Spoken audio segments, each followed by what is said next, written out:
way back to like medieval times and like ancient civilizations and how they use sound, this ancient Celtic horn. And when the Romans first came over to Britain, they faced these crazy Celts, and it was the most harrowing sound I've ever heard.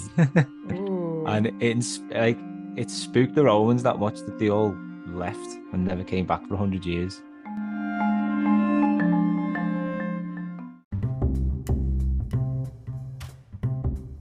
Welcome to Speculative Sandbox, your audio playground for creative storytellers.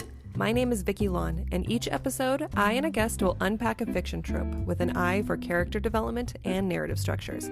Make sure to look for Speculative Sandbox on Instagram, TikTok, and Twitter, where you can join the conversation. Leave comments or questions, or let us know what other tropes we should cover. When the real world just doesn't cut it, let's get lost in a fictional one.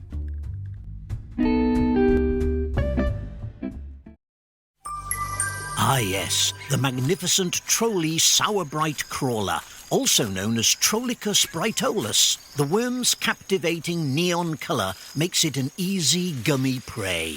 Trolley! It's a surprisingly sour, invitingly chewy, staggeringly snackable species unlike anything else found on this planet. Eat me! Delicious. Visit trolley.com to shop now. Trolley, eat me! Richie Billing, I'm so excited to have you on the podcast. Can you please tell our listeners about yourself? Thanks for having me. It's great to be here. I'm a fantasy, or actually I'm a writer. I write all genres nowadays. But I also host a podcast as well, Fantasy Writers Tool Shed, and I think that's how we met, isn't it? You were a guest on my show. Yes. And we had a great chat about tropes and things like that. And I think you sent me some suggestions, didn't you, about music, and that, it doesn't get spoken enough about, to be honest. I'm so excited to have the opportunity to chat with you about it. I have been wanting to talk about music since I started the podcast, like almost 2 years ago. Where has it been 2 years ago? I guess by the end of this month or end of this year, it'll be 2 years. But I have been wanting to talk because music's a huge part of my background. So, all right, I'm excited to get into it. But first, I have some icebreaker questions for you. Are you ready? Oh, yeah, far away. Okay. So you talked about your podcast, The Fantasy Writers Tool Shed. So what is one of the most favorite topics you've covered? It doesn't have to be the one with me. So don't feel like you have to say that. Oh, well, but what really sticks with you? Probably one of my favorite ones that I've covered in the last few months is body language. And I interviewed a former FBI special agent who'd done about 10,000 interviews in his career. So that was really, really interesting. And because body language is so, it's a bit like music. I think it's a bit underused, undervalued when it comes to fiction writing. And it's such a powerful thing. Like most of our most of our sort of language is non-verbal. And just speaking to someone about who understands it and can just read people. It was amazing. Like at the end of the show, we'd stop recording and everything like that. And he asked me when it was coming out, and we were on the camera, and I just put my hand behind my neck, and I was like, oh, I'm not too sure, probably a couple of months. And he was like, well, what's wrong? And I was like, nothing's wrong, it's fine. And he was like, well, you put your hand on the back of your neck, and that means that you're worried about something. Oh, I was like, but yeah, it's going to be annoying spending time with you. wow, that's so interesting. So I work with police officers. I'm part of a government, so police officers are just part of the job. And what's interesting is when I talk to them, sometimes I'm aware that they are very observant.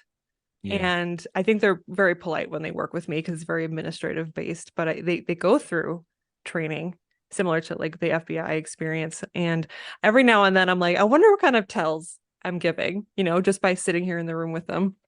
Yeah. I mean, I always was of the belief, this is what I think I just read it actually, that if you fold your arms when you're talking to someone, it means that you're closing yourself off to them. So I was always really conscious about doing that, but I have a real thing. I really like folding my arms. It's just really comfortable. And he said that's just nonsense that you're closing yourself off. It's just you giving yourself a hug. Aww. It's like a sort of act of comfort. So yeah, okay. I do it all the time now, and I notice everyone doing it, and it's not that they're being sort of negative towards me. It's just that they're more comfortable like that, and I don't know. It's weird, isn't it? I think that's a really good point. We talk a lot about like in pop culture, like if you're jiggling your leg or you're moving around too much, they're like, oh, you don't want to be here. But Yeah, when people with ADHD in particular, I could speak to that experience, it's a form of stimming and it helps just with regulation, and yeah, you're sitting there and you're just kind of twirling your ankle or you're jiggling your knee and and if anything, it helps you focus. And what definitely. sucks is when people think they have an idea of what that body language means and they assume something that's the complete opposite of what's actually going on. Yeah, I was just explaining the complexity of that topic as well, and all the great inspiration that writers can take from it. Okay, now segueing into our topic, what is your Yeah. favorite movie soundtrack? Favorite movie soundtrack, definitely Lord of the Rings. Okay. Um, yeah, I've got quite a few favorite songs on that one. Because I write a lot of fantasy, Mm-hmm. that kind of music. I don't know. We'll probably just go into this a bit more, but my sort of relationship with music is quite deep, and at certain times, and like I'll be listening to music, and I get physical reactions, like ASMR, I suppose.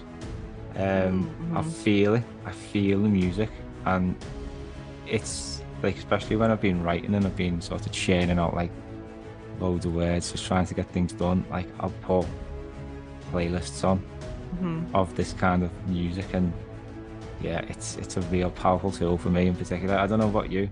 Oh, it's same. I use Spotify and I'll look up like science fiction soundtracks for reading and or Yeah, writing, and people have already curated these things. It's academic, what's the one, dark academia, great nice. stuff like that where it puts you in the mood. Do you know how to play an instrument? No, not really. Okay. I whistle. I love whistling Oh, along to songs, which is that's something I've been doing awesome. recently, but my partner hates me whistling. Does So that mean you can sing if you can whistle? Are I those don't related? think I Oh. don't think I can sing, no. Oh. I'll try. I'll try. But obviously I wouldn't do it in public. I just sing to myself sometimes, or when I'm in the car. Usually I'll Mhm. sing along. Gotcha. Um, but I've been listening to more and more music that doesn't have words, so I don't sing as often. But I've got a mandolin. I know a few chords on the mandolin, and a harmonica. I have a little blast on every now and then. But no, I'm not musically gifted whatsoever. What about Oh. you? I've been classically trained in piano since I was 6. So I originally went Nice. to the university with a piano performance degree in mind. I had to do an audition and everything, and then I quickly learned I wasn't a good fit for the college as far as like where my mind was. I realized I was more passion, like I didn't want to ruin my passion for piano, and that's Yeah, just my perspective. But I grew up learning classical before I knew what pop music was. I was in a very kind of protected, sheltered home. My mom was from Vietnam. She brought in a lot of music from, her home country. And yeah. I didn't know what a radio station was until I went to school. And it was fourth grade. And one of the questions was, what's your favorite radio station? And everyone knew what a radio station. I'm sitting there going, what? Like I had no idea. I had to learn a lot about American pop culture through school. But I still love classical music, and I use it to focus at work, Yeah, especially. I always have to have something in. It's probably better than medication at this point for focus. It's been so great. yeah, I speak generally. I don't ever want to make an assumption about medicine, of course, but love listening to and you know playing music. I feel the same way you do as far as feeling very emotionally impacted by music. I'll sit in theaters and the music will swell and there's nothing remarkable happening and it could be the cheesiest thing ever, but that yeah. music will like reduce me to tears and I always get so embarrassed because I don't want anyone to see that. No, it's true. I'm exactly the same. But Well, it's brilliant that you've got that skill and that outlet, because there is something so therapeutic, and especially about the piano. Such a beautiful sound that you get from it. mhm. Yeah, and I think because I learned in such a classical way, in very such a precise way, I consider music reading to be almost like English to me, where I can speak it if I see it, but if you ask me to break down all the terminologies and the technique, I wouldn't be able Yeah. to. It's almost like it's just my language. I don't know. And so I had a really hard time in a musical theory class. and Yeah. translating to other instruments. So I haven't continued since, college, but it's something I wish I understood more. But it's good that you say it's like a language and it's just natural to you and you just pick it up. And because I always like look at musicians now, like guitar players and like going through a mad resurgence at the moment of listening to the Allman Brothers. They're definitely my favorite band. Mhm. And just listening to Dwayne Allman play guitar. He died when he was 27. And that band, when they were sort of in the pomp, they were only around for 18 months and they recorded some of the best music I've ever heard in that time. I mean, there's no practicing like for years and years and years to get that good.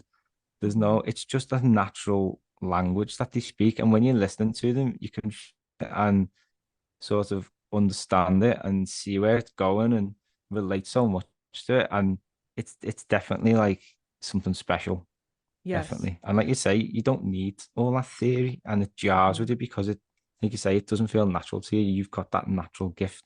Like some people, it's like with writing, isn't it? Some people just don't feel naturally able to write. They have to sort of study it, practice really hard, and then it sort of clicks. But other people can Mhm. just naturally do it, can't they? It's weird. Oh, absolutely. I see it in photography as well, where you have someone who's dedicated all their time and maybe they're even teaching, and their photos are technically perfect, but they don't make you feel anything. And then Yeah, you hand a point and shoot to an amateur who has a vision and they take the most amazing photos through their gift of sight, and you look at that and you're like, do you need to know all? And that's also another debate. I used to be a photographer. I know how that would get yeah, debated. My brother is a prime example. So I was trained for years. My brother wasn't. He really objected to piano lessons, but music was in his blood, and he eventually played lead guitar in a band. And I'd hear him play, and he was a genius. He doesn't yeah. know music. Like he doesn't follow any what do you call it when it's written written music. The scores, I don't know. Yes, the scores. Yeah, They don't work off scores. They don't compose the scores. But I don't know how they do it actually. But when I go see him and he's practicing, it's just comes out of his brain through his fingers. And he doesn't use the guitar the way like he uses all of the guitar, if that makes sense. And yeah. he's all over the strings. And that's entirely self-taught. And I look at him and I'm like, I can't. I don't know how he does that. That's amazing. I can't do that. Sometimes it's better. Like I've met people who've been sort of very stringently like trained and have gone through all the grades and the scores. And then when it's come to like sitting around with like a group of musicians and they're all having a jam, they just don't know what to do. Mm-hmm. They haven't been able to sort of liberate the minds from that sort of like all the scores and stuff like that. And you just like it's there must be like a part of your brain that you've got access to Yeah. sort of free yourself up and It's um the like times where I connect have done that, to the it's flow. felt like have you seen the movie Soul? I think it's a Pixar No. movie. Okay. They had the idea where he plays jazz. The main character plays jazz. And anytime he plays jazz, it's almost like he is ascending, like his soul is going to its happy place. Um, it's like when you hyperfixate on a project and you're really happy and hours pass and you don't realize it. It's Yeah. that idea. It's a high. And that I feel the rare times where I've sat down and just played freely, it feels that way. And Yeah. it's releasing that control and almost disassociating a little bit. But in the movie Soul, they talked about how that, depending on how you feel about that, like if you hyperfixate so hard and it becomes an obsession and a source of anxiety, then you're no longer high, you're actually chained to like this hellscape. It's very interesting. Highly recommend. It's a good movie about music. Yeah, that sounds great. So let's talk about the history of music and storytelling. I have just a brief summary where I did some research, and music is very prevalent in storytelling since the early days. I mean, think about sitting around a fire, and just the oral storytelling, and then there's some Yeah. instruments that accompany, like a drum. Then progressing on to more formalized stage or oral productions across cultures. The opera is a good example. Then you have silent films where the music kind of drives a lot of the action. Then you Yeah. segue into modern filmmaking. We talk about Lord of the Rings. And then I wanted to talk about TikTok because it's an interesting transcendence of how music is reaching through the screen, and now people can use music as the soundtrack to their life and produce their own stuff. So that's what I have. But what are your thoughts on the history of music? It's amazing, really, and the storytelling side of it is so powerful. I've literally just in Portugal at the weekend, and we went to this concert of type of music like Portuguese music called fado, and it's poetry through music, and it's like one of the oldest parts of the Portuguese culture, and it's just an example of like how people share emotions, experiences, perspectives through music. And yeah, it's amazing. Like it's I love how it's evolved and how it changes over time. Like it's like people can be massively influenced by different things, and then that will spare like a whole new wave, like a big ripple effect will just spread. And it's so like TikTok is probably one of the greatest examples. Like I think one there was a guy recently who he was driving with his dad. His dad used to be in a band, and he just put this song on, and it was never released, and it was like from the 70s, I think. And his son shared it on TikTok, and it went viral, got like hundreds of millions of views, and like it's a great way of sharing like basically what would have happened thousands of years ago around the campfire, but just on a much greater scale. Yes. Well, what I love is that you can really see how different sounds contribute to different intentions, tones, moods, and then you associate certain music and sound effects to those things as it's reinforced as trends take off. So let's talk about like how music is used. If you're going to sit down and now we're going to write a song or compose something that serves as a backdrop to a horror film versus a fantasy film versus a sci-fi film, what do you think stands out most among I guess across those genres? Yeah, I think like for fantasy music, it's very classical and dramatic, big crescendos. I think one of the most inspiring musicians for me, well, he's more of a composer, was Ennio Morricone, and what he did with like The Good, the Bad, and the Ugly, and A Few Dollars More and stuff like that. And that was in the 60s, so it was still quite a conservative time, like musically, especially like in classical music. And he started putting in sound effects like gunshots and like twangs, and completely just changed things up. If you think about how like impactful the music was in them films, it isn't like the opening scene, it's just like you say, like even like silent movies, it's just like there's no words. You're just watching someone riding a horse getting slowly closer, but the music is slowly building up, and you feel that in anticipation. And if you can really sort of capture the emotion of the scene, it elevates the story you're trying to tell to completely new levels. And I always think like if you look at how like politicians, for example, like Donald Trump was obsessed with using Neil Young's song "Keep on Rocking in the Free World" for his campaigns, and Neil Young was always like, "Nah, you can f off, no chance."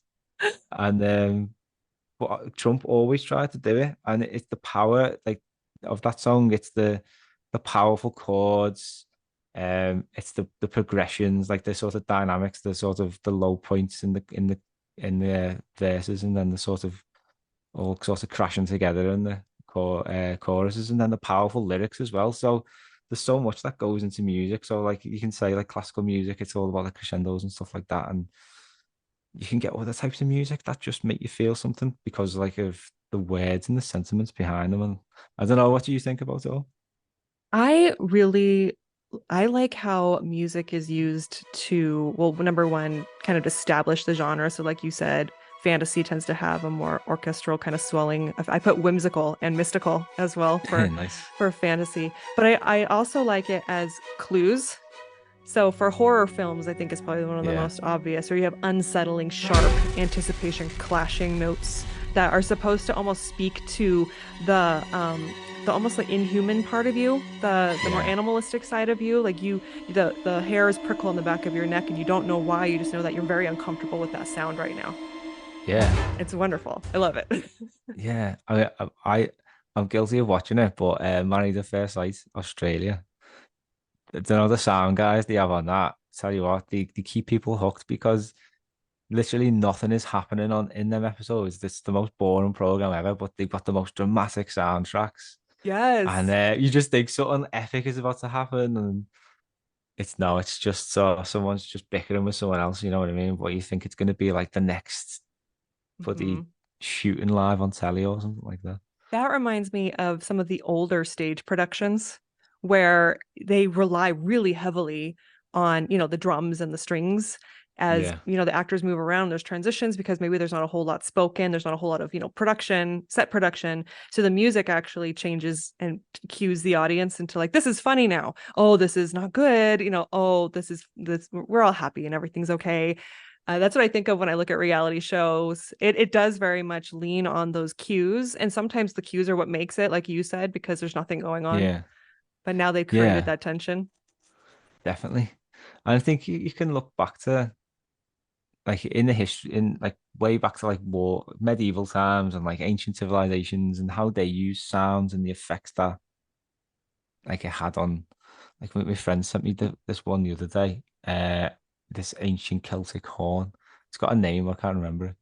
And when the Romans first came over to Britain, they faced these crazy Celts, and it was the most harrowing sound I've ever heard.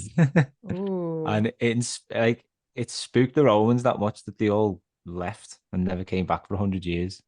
But it's like if you look at like drums, like you mentioned there, like the different beats you can have with a drum, it could be happy, but it also can be terribly intimidating as well. Mhm. And yeah, it's if you're thinking about like integrating sounds into your stories, then you can use all these, like especially in horror, like all these really sort of offensive noises to build up the tension and suspense. Do you think there could be such thing as musical warfare? Yeah, I don't see why not. Like if you think about like some of the sounds that you hear in torture scenes and things like that on TV or movies, like yeah, it's horrendous, aren't they? I mean, imagine if you were Absolutely. inflicting that.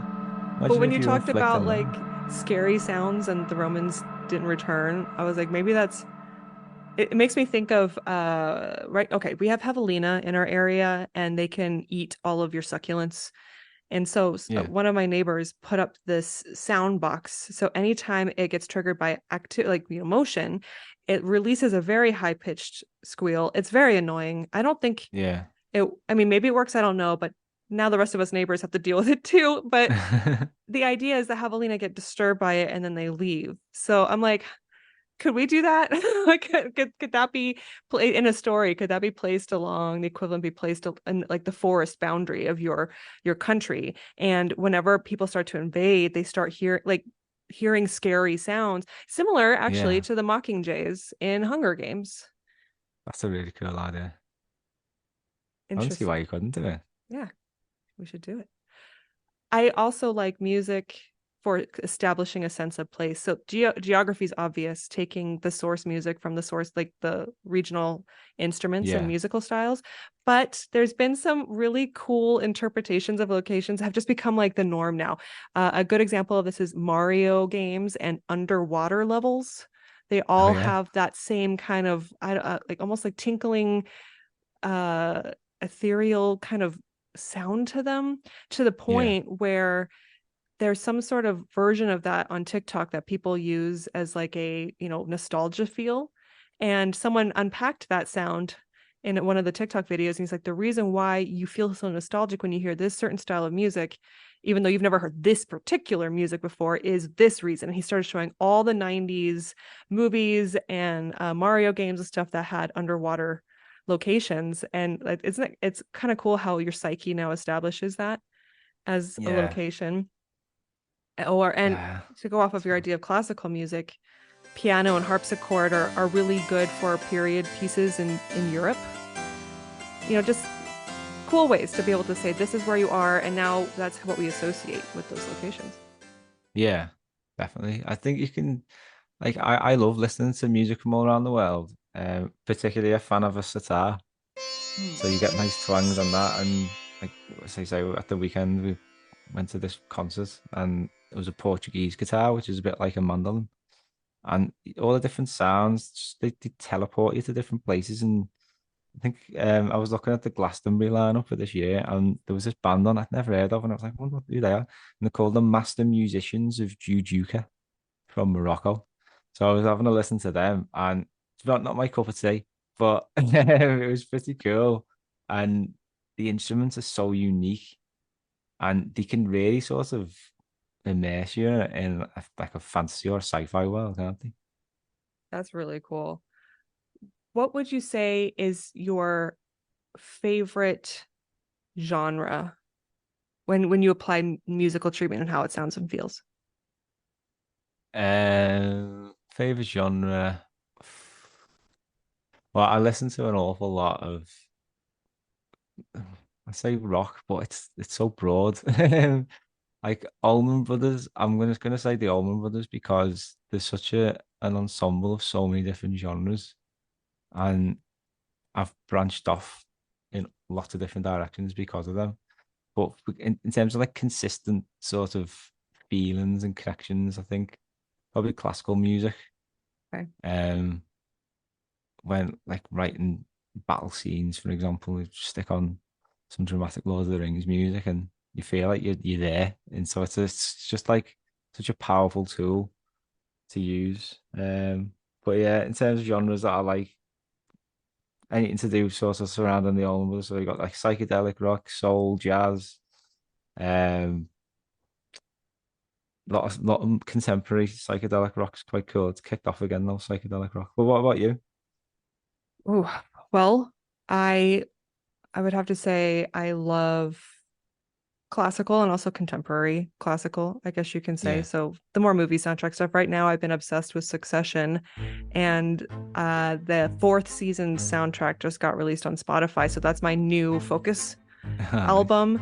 It's phenomenal because it's merging, it's classical, so you probably associate it with like a specific genre of regalness. And in many ways it is. It's kings and queens, but it's at a corporate level. And I've really enjoyed seeing that kind of connection and parallel because there's a formality, there's a feeling of status and expectation, and the idea that you're succeeding to a throne of sorts. And I really enjoy. I think because I was raised on classical, it almost has a soothing effect on me now when I hear it. Like I hear it and I meet all the anxiety just goes away, or any worries I didn't know I had just goes away. So I love it for that reason. Yeah. I've been listening to quite a bit of contemporary classical music, and there's been some really great musicians sort of popped on my radar, and they're blending genres, like a lot of psychedelic crossovers. Okay. And particularly from like in Scandinavia, and like I think there's a Hanya Rani, I think she's from Poland. She's from Poland, and she blends a lot of like the classical piano, what she plays, and with lots of like psychedelic sounds, and it's really really cool, and just shows how creative people can be, and that there's never you never have to worry about not coming up with something new and original because it's such a powerful thing, the creative mind. Yes. Well, then let's talk about character motifs or character leitmotifs. I'm not sure what the correct terminology of this, but what it is when whenever a character shows up on screen, their theme gets played. And so Star Wars is my go-to example. You have themes for all of them. Skywalker has a theme. Then you have there's the Leia's theme, which I think is there's also a theme with Han. There's a love theme, and then you move on down. Rey has a theme, and Kylo Ren has a theme, and then they like to inverse those two themes and combine them together for the trailer. Just fun stuff like that. So, what are your thoughts on character motifs? Is there a favorite that you have? I do like Skywalker's one back in the day. It's absolutely beautiful, and it just changes. So many nice changes in it. But yeah, I think it's a great idea, and it like you say, it sort of tells you something about the music can capture things that we can't always do with just words or visuals. Like it's so powerful, isn't it? Audio. Mhm. So if you can capture an emotion, um, it's sort of reflect. It's got to be sort of reflective of it, of their personality. So like you say now about Star Wars, as soon as you hear the I just think Darth Vader, and it's Uh-huh. quite sinister, like marching music. Yes. Um, and that's what I sort of imagine him to be as a character. And so yeah, it's really, really powerful. WandaVision, the show had a motif for Wanda, and it you don't really hear it in its clarity until later on in the season where she starts to come into her power and they have the flashbacks, and it's just three notes where it goes da da da da da da. Like that's probably, I'm not a singer, Yeah. but that's kind of where it comes from. And if you go back and you watch the intro theme songs, they have incorporated that three note structure in it somewhere. One division, one division, it's the same idea. Yeah. And then you watch Multiverse of Madness and they've inversed it because she's evil. So, because the whole time I was watching it, I was waiting to hear her theme because it was my favorite theme. I'm like, where is it? And that's when I realized it was do, do, do, do, do, do, just three notes straight down anytime she did something sinister, especially when she first unveiled herself as evil. And when I realized that was what happened, I was all like, yes, like that's so cool. It was so subtle because I love how the music now is cluing us in to she's not Wanda, she's backwards of Wanda. You could argue, I mean, it's the Scarlet Witch that's taken over now, but that's a way you can say it's not Wanda that's making these decisions. It's this other evil thing. Yeah. No, it's really clever. It's using all the possible tools you can on a storytelling level, isn't it? Yes, it's awesome. So then we're writers, and unless we're writing a movie and directing and having and putting on a stage production, we might not be actually thinking about music when we're writing our stories. But what can we take away from how music is used in stories to better our writing? I think definitely the emotional side, but I think I always look to George R. R. Martin. I think he does it really well in the Song of Ice and Firebox with integrating songs and poems and stories in the form of like song, and the kind of the characters that you can create that are associated with it as well. Like I think the bard in The Witcher, I think he's one of the or the minstrel, can't remember his name, but he's one of the most memorable characters, isn't he? And it's because he captures people's Mhm. imaginations with his songs. And so there's lots of ways you can integrate it. You don't just have to sort of otherwise it is quite difficult because we are limited in that sense, unless we're going down the audiobook route. But Well, and yeah, thinking about the sorry, go on. context of the story is really great too, because in your world, what is their form of music? Do they Yeah. have the same instruments we do?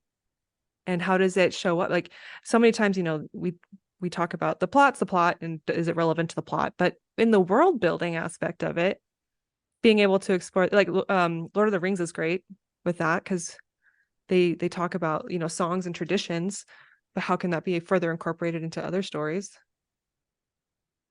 Yeah. And Lord of the Rings, yeah. There was so many and on such a deep level as well. It's hard to emulate that level of world building. But it's yeah, it just Yeah. goes to show what you can do. But I also think when you talk about how music is used as a tool to inform a genre and to inform a character, we use words to do the very same thing. And so it's like, okay, how can we incorporate that sort of idea as you're writing character to character to character? And are you thinking about character A the same way as you think about character B? Would that result in all of them kind of sounding the same, or is it good to kind of mentally assign them their own motif in your head at least, which can then inform variety as you write about your different characters so they all kind of live and breathe separately from each other? Yeah. It's really interesting because it sort of strays into like perspective because you could have an antagonist and a protagonist and they could have the same song, but if you sing it in different ways, they have completely different feelings. And Mm. like one example I always think of is this, like the song "House of the Rising Sun," and the Baez version for me, it's just so hauntingly like beautiful, but it's on like so deep on an emotional level, like you can feel what the story is about, and that is basically what's happened. And what had happened is when Joan Baez sing it, this is what I get the sense of is that um it's a woman who ran away from home, despite her parents. I think the line is, her mum tells her not to go, and she ends up in the House of the Rising Sun, which is like a bit of a bordello, and she never her life basically ruined because of it. That can't leave, can't escape. She's trapped there, and she just longs to be back at the time before she went. But then you can listen to like the Animals version, which is it's a bit more like I don't know, probably a bit more poppy, and it's from the perspective of a man who's going to the House of the Rising Sun. I think to sort of become a man, if you get me. Hmm. And it's just really interesting how the same song can be so different, and it's just a matter of perspective. That's really interesting. I Yeah, liked what you said about like it's the same song, different perspectives, and how I think Succession is a good example of this too, and also their performances. As the character, and I'm only talking about Succession because it just ended and I'm obsessed. It's on HBO for yeah, those that don't know what I'm talking it's about. great. But you have, and I've been listening to all of the soundtracks. What they've done is they've taken the main theme song, and they change it ever so slightly based off Yeah, of who it's representing, what just happened. It's really cool. And so when I think about when you're writing and you're sitting down and writing, there's like a music in your language and the words that you use and the sentence structures and the tones and the feelings that you're projecting and how the reader absorbs it and kind of having that same kind of thought. Another example is, well, this is it's not taking the same song now, but it is showing the mood shift. So, and I mentioned this in another episode, Moulin Rouge starts off very chaotic and kinetic, I guess you can say. It's very yeah, fast, sharp cuts, the music's high energy, and then by the time you reach the end, the story has dropped into like this tragedy, and as a result the music has sits with you more, it's slower, even the cinematic shots are longer, more traditional versus like the chaos of the start.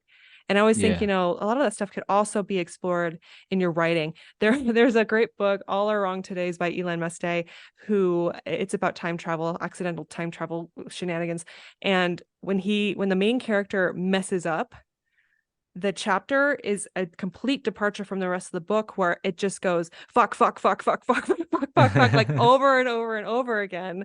It's funny, but it also kind of shows the weight of the circumstance, and it's almost like if you think musically it's a complete change, right, from the rest of yeah, the story, and it kind of jolts you a little bit. But I think it's just kind of a fun way to think, not literally taking music and translating it into writing. It's like, how is both writing and music accomplishing the same goal?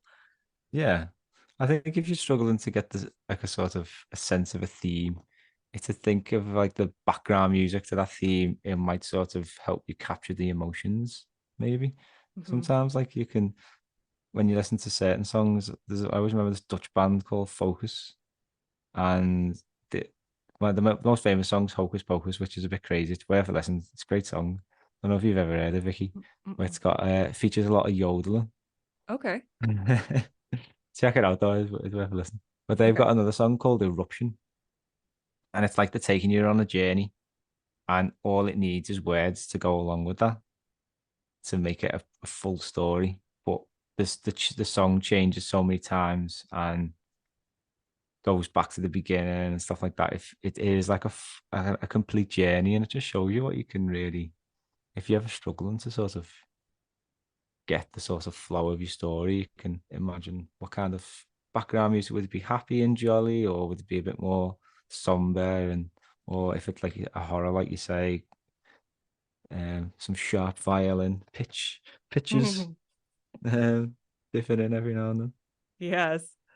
Okay, so now I wanted to ask your opinion on this list of musical claims that I found from the online psychology degree that, So and I figure we can debate the merits of these claims based off of our personal experiences. So, you ready?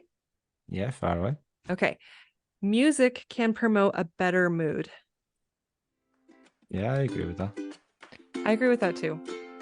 Especially for how I use it to work. Okay. Music can ruin a mood.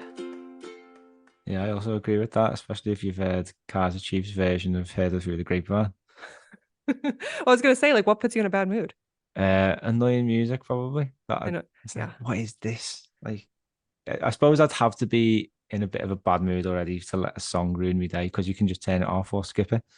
Yeah. But it can definitely contribute to your bad mood. All right. Can music improve memory?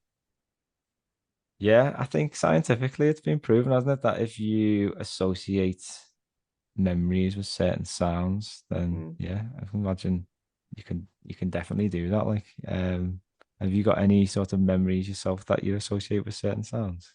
I love opening up Spotify and pulling like 2000s music or, 90s Yeah, music. And especially if I'm in an area, I was just by the university yesterday and I lived down there during the like 2010s, so I put on that genre of music and instantly I feel like I am just like back in time mentally because you have yeah, that affiliation. That's what I thought too. I was like, well, I don't know if I can listen to classical music and then suddenly, like, if you could put a poem in front of me, have me yeah, memorize it, and then see how I do, and then have me memorize a different poem, play music, and then see if I recite it better. Like, I don't know if I could say I have that experience, but I can definitely say that I associate memories with certain songs. And then when that happens, it's like a flood of memories does come back. yeah. I'm the same. Yeah. So I used to love the Foo Fighters, Mm-hmm. and probably about 10 years ago, just used to listen to them like non-stop.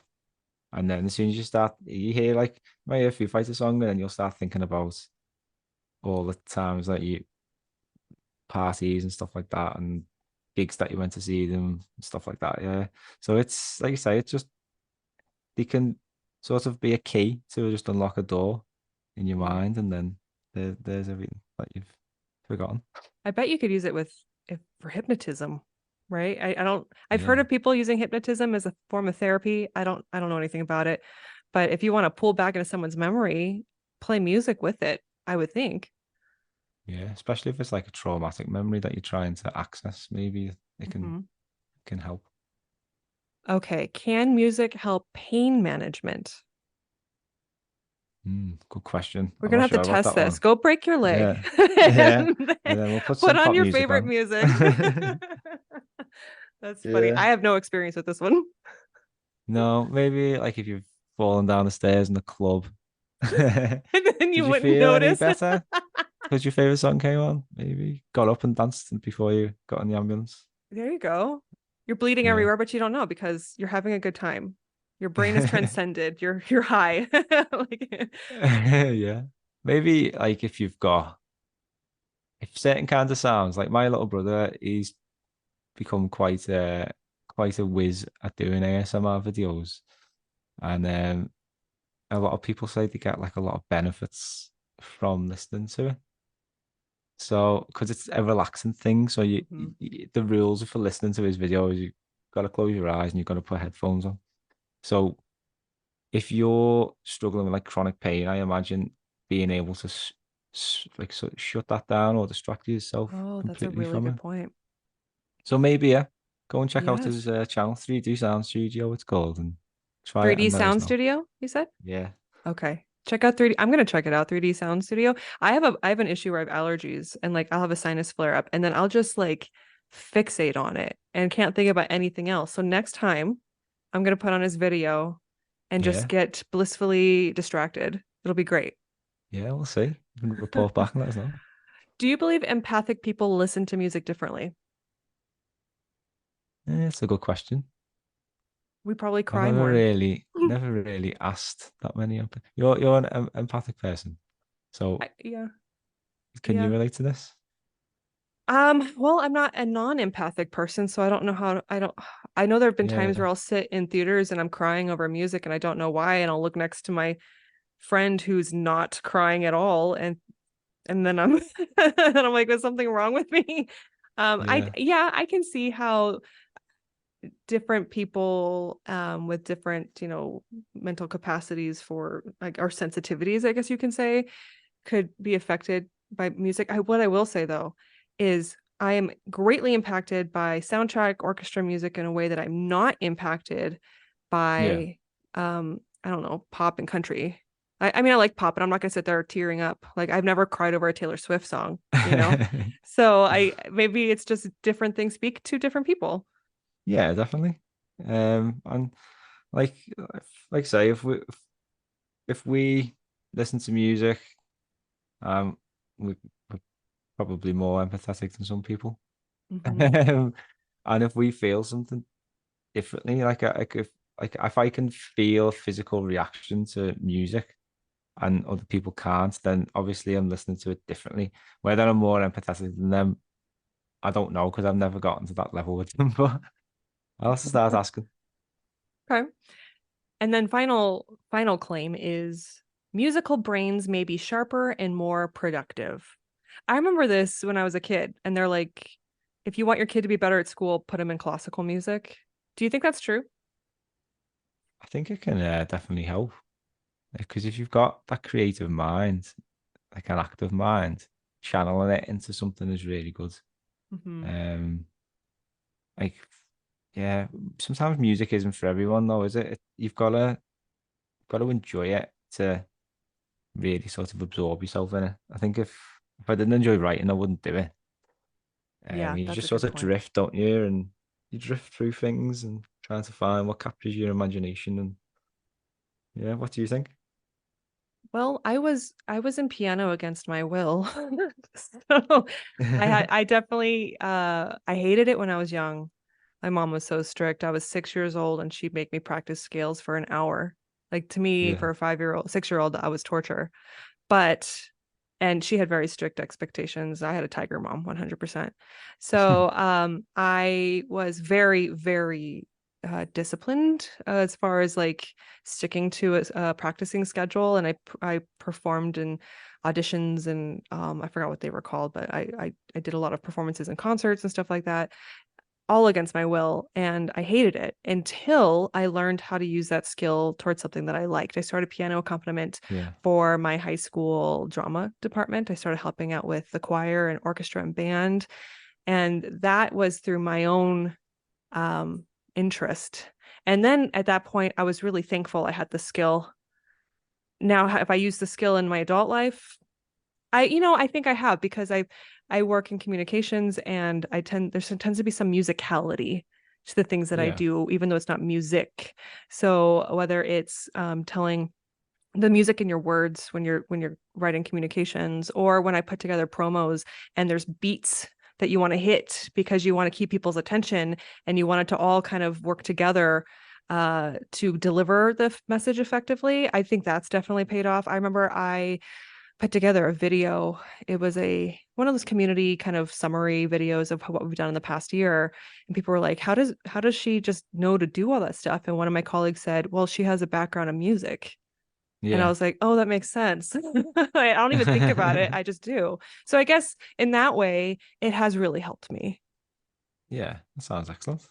Well, this has been an awesome conversation. Thank you so much for joining me on this topic. I hope that we were able to kind of get other people thinking and inspired. Do you have any final statements or promotions you'd like to make? Well, thank you very much for having me. It was like one of the best chats I've ever had. So on podcasts. So yeah, thanks very much. It's been really interesting. Um, yeah, I always encourage people to listen to musical types and use it as a sort of tool when you're writing, like especially if you find that it motivates you in some way. Like I have a playlist on Spotify. It sounds like you've got a good few as well. So I'm sure you can find our playlists if you search our names and see what we're listening to and see if it helps you too. I'll post something as well on my website about music. My website, richiebilling.com, and you can find lots of writing related guides, blog posts, podcast episodes, and all kinds. So yeah, that's the best place to go if you want to find out more about me. And if you're a fantasy writer, definitely check out your podcast. Yeah, the Fantasy Writers Tool Shed. It's yeah, we've had some great authors on it recently. We've had Adrian Tchaikovsky, Stephen Iron, Juliet McKenna, Mary Pearson. So yeah, we've got lots more interviews coming up, and I'll just try and create helpful content. So if you're looking to learn something new about writing fantasy, then you'll find it over there.